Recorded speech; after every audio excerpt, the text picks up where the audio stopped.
Hello my lovelies and welcome. Happy Friday. It's time for cocktails again from Deering Towers. Thank you to everyone who watched my Vodka Martini stroke Cosmopolitan video. This will be more straightforward because we're just doing one cocktail this Friday and it's Espresso Martini. Now, Espresso Martini I think has become fairly ubiquitous in the last few years, right? But it's a while ago that we got into it and it was like, wow, this is amazing. And it is amazing, and I think that's why you can get them a lot of the time. But I think some of them are great and some of them are really basic. We've got a recipe for a great one, so I'm gonna make a great one for you now and take it or leave it, have a go.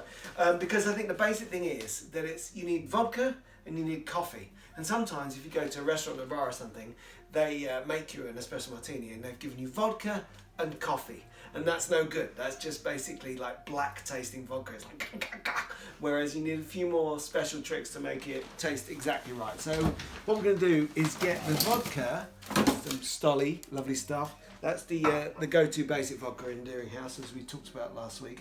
And we've also got, I said to you I'm going to get some stuff out of the freezer at the beginning. I didn't realise that the vanilla vodka would be underneath all the magnums.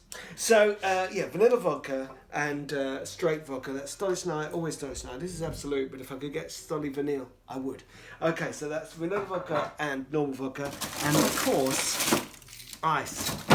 Lots of ice in the ice tray here. This is our last ice tray. The ice trays are gradually died, and we really need more. And if you don't get it exactly right, it all turns to crumbs, which is a nightmare if you're having, cubes of ice. In terms of cocktails, it's actually really rather good because we've actually also got an ice crusher somewhere which broke because it couldn't handle the amount of ice crushing we were doing. We have, it's becoming clear, got quite a lot of tech for nice drinks, which brings us to the coffee machine. Yes, we have got a coffee machine. That's how bourgeois and middle class we are, and it's not great from a recycling point of view, but on the other, we do recycle, and in the end maybe we won't use the little pods. We recycle the pods, but it's not great for the environment. Get yourself one of those stainless steel hob top espresso makers. We've used one and the espressos are bitter, pretty rank, whereas these coffees are as good as any coffee you get anywhere. And frankly, this machine has been as welcome to us in the lockdown as Zoom or Netflix. So and that's the key thing with an espresso martini, and this is quite a kind of restaurant kind of drink because you need espresso and you need it freshly done. So I'm going to start making espressos over here. Just shots, just espressos, not Americano. So this is the button that makes short ones. And we're going to do 4 of these and get that started while we do this. So ice, I put the ice in the bowl to catch it all. This is our larger cocktail shaker. That's right, we've got 2. And a glass with the thing that goes on top. So really we've got 3 different places from, that's the coffee making, 3 different places to make cocktails. This is the larger cocktail shaker because this recipe basically makes 4 espresso martinis. That's right, potentially we'll be having 2 each, but we're not promising anything. Any recipe that makes 4 cocktails isn't ideal because we've got 2 sets of 4 beautiful cocktail glasses and I've broken 1 from both sets. So we've only got 2 sets of 3 beautiful cocktail glasses. Already done 1 espresso in here, so let's get the next one. And just started ice in the cocktail shaker, and now straight vodka, Stolly over Absolute, Smirnoff every time, and we're having 2 of these. 1 and 2. As you can see, I've been keeping this vodka in the freezer and it hasn't frozen. You do need to keep it clean for that to happen. 1, if it's nearly empty, it will start freezing up. And 2, if you leave it out for a bit, leave the lid off and put it back on, if it gets like stuff from the air, it will eventually freeze. You can't be sure this vanilla vodka won't be frozen, so that's quite exciting, isn't it? But let's see. 2 of these. So 2 straight vodkas, 2 vanilla vodkas. What's that, Rob? Loads and loads of vodka? Yes. That's the whole point of cocktails. It's a way of drinking loads and loads of vodka and it tasting nice. See how there's shards of glass in this one, so it hasn't kept its promise. Shards of glass. Delicious shards of glass in this one. Our favourite ingredient. Enjoy. No, the shards of ice. Thank you, Jenny, for putting me straight on that. But now you have to stop laughing. Right, good. Shards of ice, which means it's beginning to freeze, which is a shame, but it also makes it really lovely because it's all icy. Right, so 2 vodkas, 2 vanilla vodkas, and now we come to the fancy ingredients. Now, always the way with cocktails, you get fancy ingredients. They're hard to get, they're expensive, but you get them once for a good cocktail. They'll sit in your cocktail cabinet or the back of a cupboard somewhere for ages, doing you proud.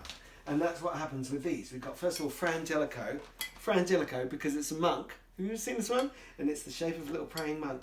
He's even got a little rope belt on, bless him. And this is, I believe, a hazelnut liqueur. And we'll take a full shot of Frangelico hazelnut liqueur. This is where it counts. You could just do the vanilla vodka and the vodka and the espresso shots, and then you don't get the coffee sweetness. You've got to kind of get coffee in there and get the pretend taste of coffee in there. Kahlua is a coffee liqueur, so you're getting coffee taste through the liqueur, and it's great, but it's really strong. As is often the case, I find with cocktail recipes, there's some ingredients that you can have a little bit more of, some ingredients you can have a little bit less of. And in this one, it's the Kahlua. One shot of Kahlua would be a little bit mean, not completely full, and in it goes. We got this whole recipe from a really lovely, incredibly charismatic barman at this members club in the West End years ago, and we basked in the bright light of his charisma for half an hour while I taught this, bless him, and I wrote it down because I'm prepared to be that stalky, and as a result we're still reaping the benefits. So 2 vodka, 2 vanilla vodka, 1 Frangelico, 1 Kahlua. Let's not be too generous with the Kahlua. And see how these are the important ingredients. The sugar syrup, Frangelico, the Kahlua, that's what makes it special, and you can serve it without them and it will still be fine. It won't be great. Now, sugar syrup, great thing in any kind of cocktail cupboard, and this is just straight sugar syrup, and you can make sugar syrup, and if you haven't got any, it's worth it because sugar won't work. It has to be a liquid, otherwise it won't go down into the mix and kind of blend. 4 shots of espresso. And for this recipe, Espresso Martini, what you really want is vanilla infused sugar syrup. And you can get that, you can buy that, or you can get a bottle of sugar syrup and put a vanilla pod in the top, which you've done a couple of times. Really nice, you feel pretty smart, you feel like, oh, I'm all cool, I did it myself, I put a vanilla pod and some sugar syrup. But if you don't get it right down into the sugar syrup, the pod sticks out the top and goes all mouldy, and it's like, and suddenly you don't feel as sharp. And this is just straight sugar syrup. It's not vanilla infused at all, and it probably doesn't matter. Let's face it. But sugar syrup is a great cocktail ingredient, and also like a real coffee, it's to taste essentially. I would say put in as much as you like. I say this is to make 4. I'm going to go for I count in scooches. It's like once round is a scooch. I'm going to go for 2 or 3 scooches of sugar syrup. So let's go for that. 1, 2, 3. And then once they're made, you'll probably want me to put slightly more in because you like it slightly less bitter than I do. So, and that's all the ingredients that aren't coffee, and loads of ice. And we're using the large shaker, which is how that's going to work. And we've lost the thing. Oh, there it is. It must have run back. No, it rang.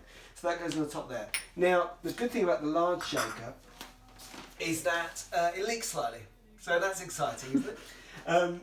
4 espresso shots in this one lovely dancing movement. We're going to be dancing like movements once you have this. I love the way that looks like a nice cup of coffee. That's 4 shots of espresso. That would be the strongest coffee you've ever had in all your born days. I might drink that and do the tax return. But you need freshly made espresso. So obviously it's a bit of a faff, but it's so good. It's really nice to make a faff. And it's an espresso martini. I know people drink them in bars and pubs and clubs, but it is nice to think of it as a coffee. It's great after a meal like a dessert, but I'll be honest, it's also nice early in the day. Am I a bad person? I don't know. We're a few weeks out from Christmas. Get this stuff together. Midday on Christmas. I've got to say, you'll be much happier to hear the bleeping and kind of exciting noises that those toys are making with one of these in some kind of lunchtimey version of the morning. I'm really a bad influence. But okay, so, and that's hot. That's just made, and this is full of ice. So the shake is quite a challenge. You've got to get the espresso straight in, give it a good shake, get the whole thing cold, and get it out again before all the ice in there is melted. And it's all about the crema. That like freshly made espresso has got a nice creamy top on it. If you haven't got that, How many times I'm going to put this lid on without putting the coffee in, by the way? Here we go. So, yeah, that's hot, but it's good that it's fresh, so it's right on the line. Okay, so, oh, he's shaking. As I say, the crema is really important, so nice coffee's got a little crema on the top. And, of course, a good way to do this is to go down to your local coffee place, help local businesses, and get quadruple espresso and bring it back.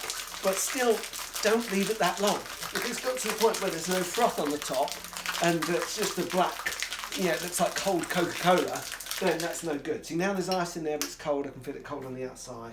And I honestly think that this is going to not fit in these 3 glasses, and there are only 2 of us. But you'll see how lovely, that lovely froth you get on the first pourings, and it goes immediately, and then they're fine after that. But that one is the perfect one, the first one that comes out. Great thing about this is, I think about having any of that, it's a proper caffeine drink. So watch yourself, and I think, oh, this is lovely, and then you'll find that you're up until 5 going. But that's the whole magic of it, really. And so you use the slightly bigger glasses, and it doesn't matter that I break the 4th one. So that's great news. There's a spare one here. Maybe one of the children will want to try an espresso martini tonight. It reminds of our old friends Joni and Trev who came over. Actually, I was trying out vodka martinis that day, but they brought little coffee beans covered in chocolate, and we ate a lot of those. And you've really got to watch the caffeine. I remember Trevor doing forward rolls across the carpet that day. So caffeine, vodka, coffee. That's how to make the perfect espresso martini. Someone wants you to make this for them on Christmas Day. Thank you.